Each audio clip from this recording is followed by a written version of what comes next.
à l'occasion du Festival de Cannes. Donc, nous sommes là actuellement à l'hôtel Verlaine et j'ai la chance d'avoir un invité juste exceptionnel.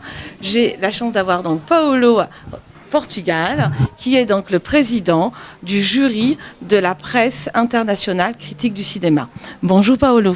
Bonjour Myriam, ça va? Ça va, ça va. Alors on est vraiment très très content de vous avoir à nos côtés, puisque vous êtes quand même un jury très important à l'occasion du Festival de Cannes.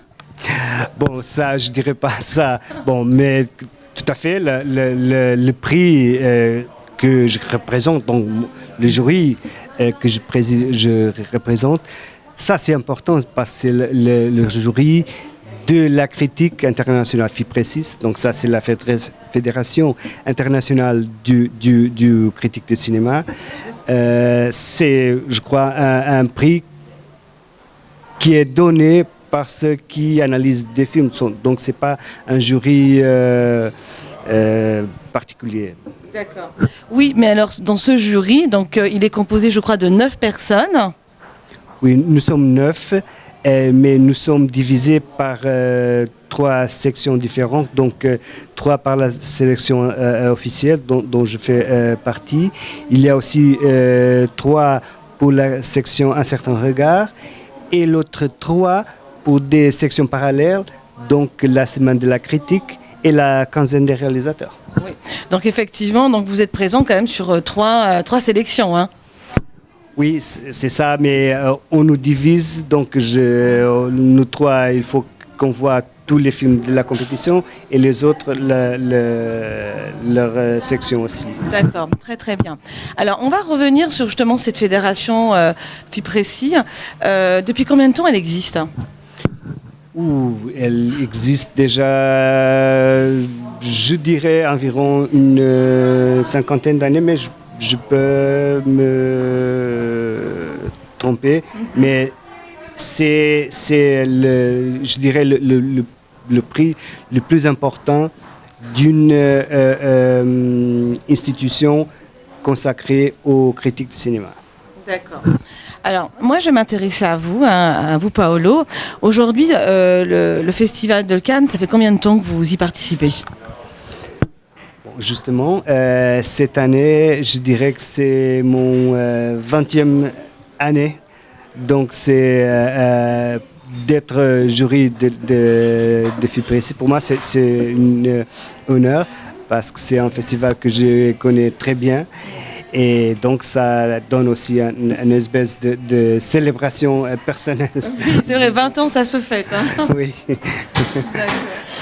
Alors, justement, on va un petit peu parler aussi de votre parcours, parce qu'évidemment, quand on est le président d'un jury de ce type-là, évidemment, on a un expert. Qu'est-ce qui vous a justement poussé à vous intéresser à la critique de films ? Bon, surtout l'intérêt pour le cinéma. J'ai commencé à avoir des films, disons, pas dans le circuit commercial très jeune. Et ça me donnait une vision, disons, plus cinéphile de ce que c'est le cinéma. Et j'ai regardé les amis de mon oncle dont j'étais avec, qu'ils parlaient très très passionnément sur les films qu'ils avaient vus. Et par leur présence pendant des années, et je suis développé. Quelquefois, ils parlaient des choses que j'ai pensées moi-même. Donc, je me sentais que ça, c'était très, très passionnant de ne pas seulement voir le film, mais faire un discours qui était parallèle à ce qu'on avait vu. Oui, donc en fait, finalement, vous avez baigné dans une famille qui regardait les films. Et puis, vous l'aviez dit tout à l'heure, c'était déjà à l'âge de 10 ans que vous entendiez, donc vous participez, enfin, vous alliez voir les films. Et en plus, vous écoutez les critiques de votre entourage. Oui, mais c'est surtout mon oncle parce que ma famille, c'est pas cinéphile de tout. Donc, c'était Juste, mais il m'apportait quelque chose de très important parce qu'il me a fait faire la curiosité. Et donc, quand j'étais chez lui, j'ai regardé les livres, donc voir le côté qui était devant moi et les noms. Et je voyais tout ça, c'était très passionnant. Donc, la même chose avec les disques, ça m'a donné quelque chose pour découvrir moi-même. Très très intéressant. Et ensuite, vous avez, au niveau de vos études, vous avez continué dans cette voie? Non, en fait, j'ai fait mes études dans le droit. Ah, d'accord. Mais parallèlement, j'étais déjà le vice du cinéma était déjà présent. D'accord. Donc, je me suis engagé dans les projections de presse plus en plus. Donc, il y avait un moment, donc je me suis, je faisais déjà beaucoup de festivals, donc j'ai arrêté juste dans la fin de mon degré, seulement pour dire je ne vais pas faire ça, donc je vais faire une autre chose. Je suis journaliste de cinéma. D'accord. Donc du coup, vous avez continué. Alors ensuite, donc après vos études, vous avez donc ça fait 20 ans d'expérience. Comment ça a évolué parce que vous êtes d'origine de Lisbonne quand même, on peut le dire. Oui. Voilà, en plus il fait un effort. Il parle très très bien anglais, mais il a fait un effort pour parler français. Hein, donc c'est très gentil, Paolo, déjà. Je veux dire que mon français, c'est surtout un français que je dirais canoise, parce que c'était un français que j'ai développé ici à Cannes. Oui. Certainement, et voir des films français. D'accord. Et justement, vous qui avez développé, donc, comme quoi, finalement, le festival, ça permet aussi d'apprendre des langues, donc c'est intéressant. Et en fait, durant ces 20 ans, comment vous avez vu évoluer justement ce festival? Ah bon Pour moi, c'était toujours un festival très, très, très... je ne veux pas dire stressante, mais très, très intense. Oui, c'est le mot. Parce que je voyais des films, j'ai fait des entrevues avec des stars, avec des metteurs en scène, et je dois aussi écrire. Donc ça donne... le temps, c'est quelque chose de très important et c'est toujours limité. Et de notre part, c'est un festival long, donc... lent, et puis en fait, vous êtes en train de dire lent et condensé, c'est-à-dire Oui. On peut dire, oh Paolo, tu as la chance, tu es près de les stars de glamour, mais le travail, c'est toujours plus dur que cette vision très, disons, bref. Bref, ou paillettes, voilà. Effectivement, vous expliquez que finalement, derrière, il y a beaucoup de travail et qu'on ne fait pas que s'amuser, bien au contraire, en fait. Mais quand on fait ce qu'on aime, le travail, ça devient quelque chose d'organique. On fait ce qu'on veut faire. On veut voir les films, on veut penser dans les films, quelquefois croiser des mots avec nos collègues, mais c'est surtout une interprétation qui c'est aussi individuelle et subjective. Donc, très très bien. Et aujourd'hui, vous êtes présent sur différents festivals, vous voyagez beaucoup à l'international.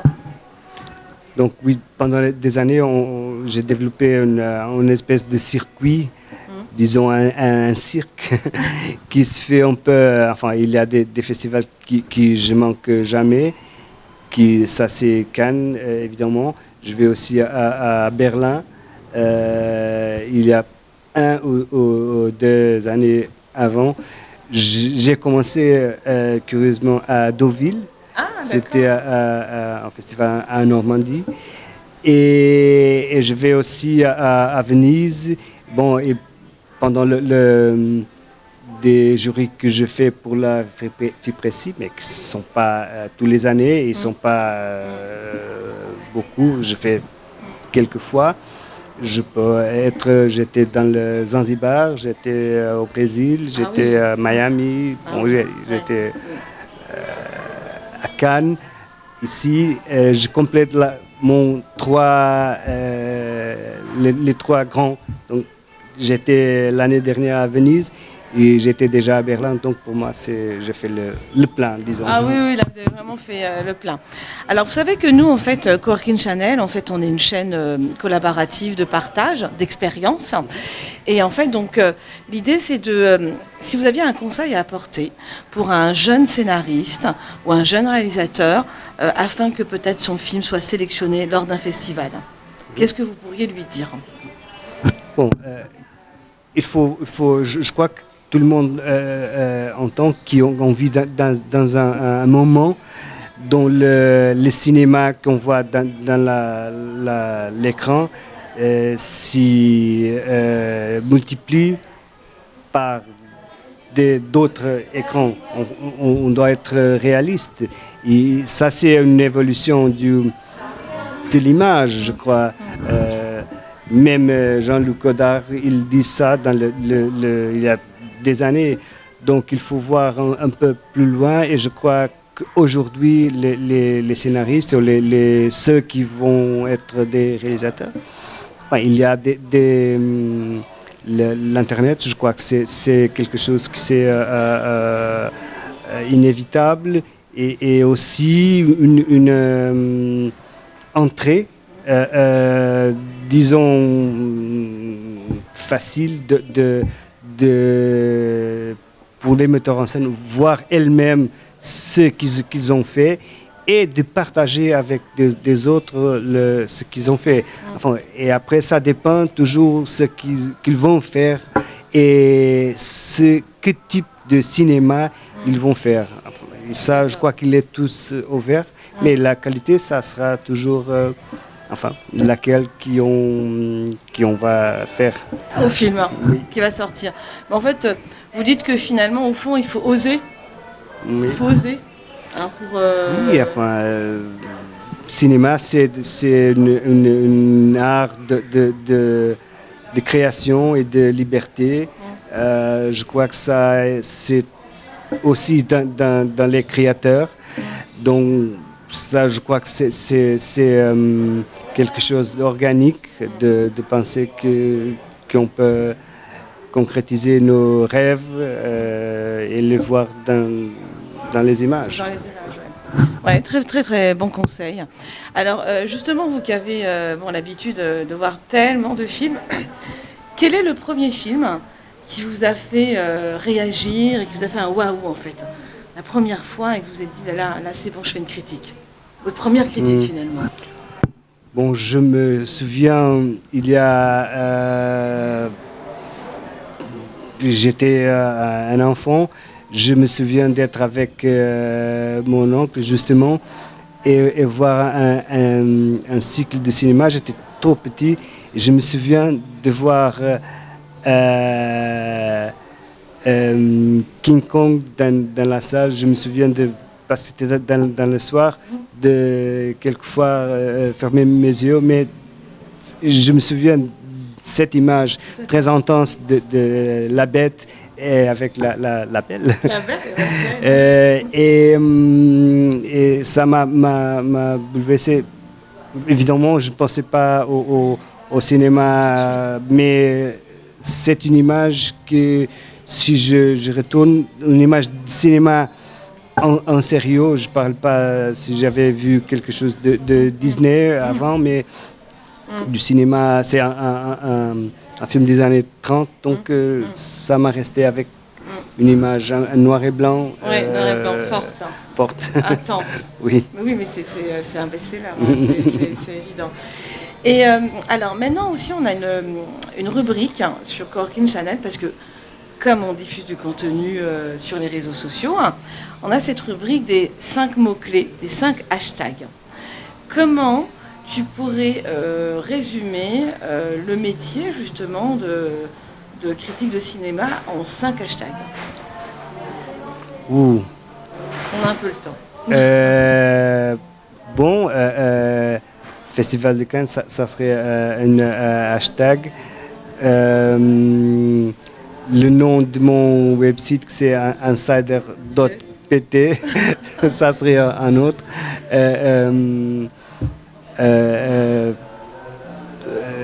Cinéma, passion. C'est déjà pas mal quand même. Oui. Ah, il en manque un peut-être. Alors, Coworker Chanel, pourquoi pas. Merci Paolo. Merci, hein, c'est très gentil. Justement, on va revenir un petit peu parce que sur ton site, hein, donc tu as un site carrément dédié au cinéma, donc qu'est-ce qu'on y trouve? Bon, c'est, disons, surtout un blog, c'est là que c'est une espèce d'archive. Donc, je mets les articles que je fais, le festival que je fréquente, enfin des entrevues que je fais. Enfin, j'aimerais récupérer tout ce que j'avais fait dans ce portail. Oui, et convertir tout ça en digital. Mm-hmm. Mais à un moment, c'est ça. Peut-être que le site peut devenir quelque chose de plus élaboré. Mais à un moment, je m'intéresse surtout les contenus. D'accord. D'abord, tu intègres ton contenu et en fait, il va évoluer avec son temps en fait. Ah oui. Voilà, Paolo, comment tu vois l'évolution justement du marché du cinéma, vu qu'aujourd'hui c'est vrai qu'on reste sur le traditionnel et salle de cinéma, mais on y est aussi beaucoup sur le digital avec les nouvelles plateformes existantes. Est-ce que c'est un bien, c'est un mal? Comment va être l'évolution en fait de ce marché? Oui, enfin, on est dans un festival du cinéma. Peut-être on peut quand même penser. J'ai pensé déjà plusieurs fois et j'ai dit à mes collègues, disons parfois qu'on a tellement de gens pour entrer dans certaines salles. Je me disais bon, enfin dans des années, je crois qu'on va avoir le festival de Cannes chez nous, on va payer pour voir on paye le festival et on va voir pour les séances privées. On va être dans les conférences de presse avec oui, c'est privé en virtuel. Un accès. Enfin, mais ça, va être un festival global et pas seulement pour ceux qui sont là. Mais ça, c'est... Oui, en fait, je pense peut-être que tu as raison. C'est qu'il y aura peut-être la possibilité de rentrer dans du virtuel quand on voit les nouvelles technologies, d'avoir l'impression d'y être. Mais je pense que le côté aussi humain est important, d'être aussi sur un festival pour se rencontrer aussi. Voilà, mais ça, je crois que doit exister toujours. Il y a toujours le rencontre avec quelqu'un. Et la fenêtre, disons, digitale, c'est un autre élément qui peuvent nous donner de l'accès aux ceux qui ont pas la possibilité de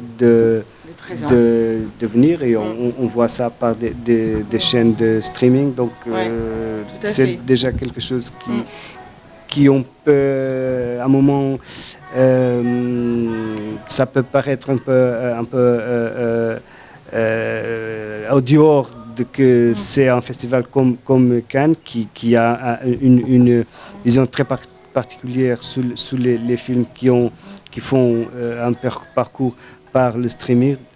Donc Thierry Frémaux et l'équipe, ils veulent que les films sont distribués en salle premier et après diffusés en ligne. Ça, c'est quelque chose que je suis totalement un accord. Oui, moi aussi, moi aussi.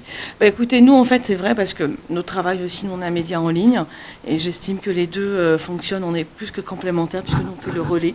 Donc, on met aussi en avant ce festival de Cannes et c'est important, effectivement, que les deux se retrouvent. Alors, et Coworking Channel, c'est fait pour ça. Justement, plus ou moins pour terminer, qu'est-ce que tu as envie de partager comme message aux cinéphiles et à nos internautes, nos followers qui nous suivent? Bon, aujourd'hui, c'est ce que je trouve que c'est le plus important. On va donner notre prix pour le festival. Donc, c'était la fin d'une dizaine de jours en voyant les films dans les différentes compétitions. Et on a déjà notre choix qui vont être connus aujourd'hui à cet après-midi.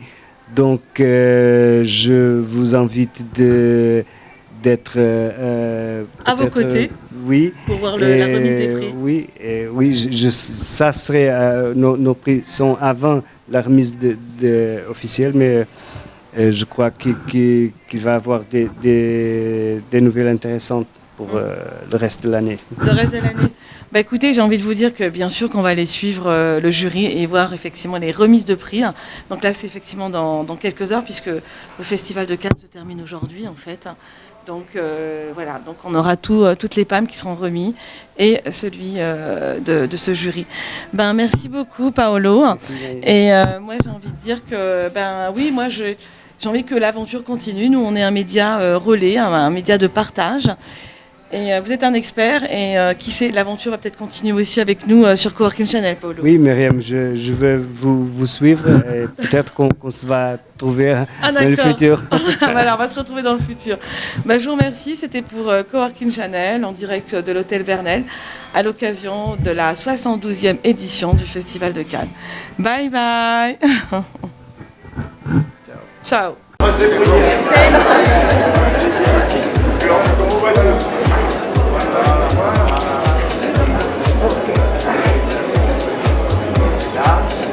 Eh bien, Paolo, on se retrouve. Voilà. Alors tout à l'heure, on avait fait l'interview, on avait parlé justement en général de la critique du cinéma. On n'avait pas le droit de connaître effectivement les sélections, mais là, ça y est, on a le droit. Donc, c'est à toi de nous dire les 3 films qui ont été sélectionnés. Oui, ça est fait. Donc, sont déjà connus le prix, il y a 5 minutes. Exactement, il y a 5 minutes. Donc, dans les jurys plus précis de les 3 sections, on a mis le prix de la section parallèle, ça veut dire quinzaine des réalisateurs et semaine de la critique, pour le film The Lighthouse de Robert Eggers. Oui, non, c'est un très très bon film. Après, pour un certain regard, le film russe Binpol, en français Une grande ville de Kandemir Balagov. Il est retourné de Moscou. Il est surpris là. Il était très heureux, très heureux. Et maintenant, pour le prix principal de la sélection officielle, on a choisi le film d'Elia Suleiman, c'est un Palestin, It Must Be Heaven, et qui a un film plein d'humour qui raconte une histoire que c'est au-delà de la religion et de la différence culturelle, et que pour nous, ça nous a donné l'envie de le choisir parce qu'il est différent de tous les autres. Donc en effet, c'est bien pour le prix de la critique. Donc ça, c'est notre... Ouais, le coup de cœur, d'une certaine manière, le prix général. Ouais. Voilà.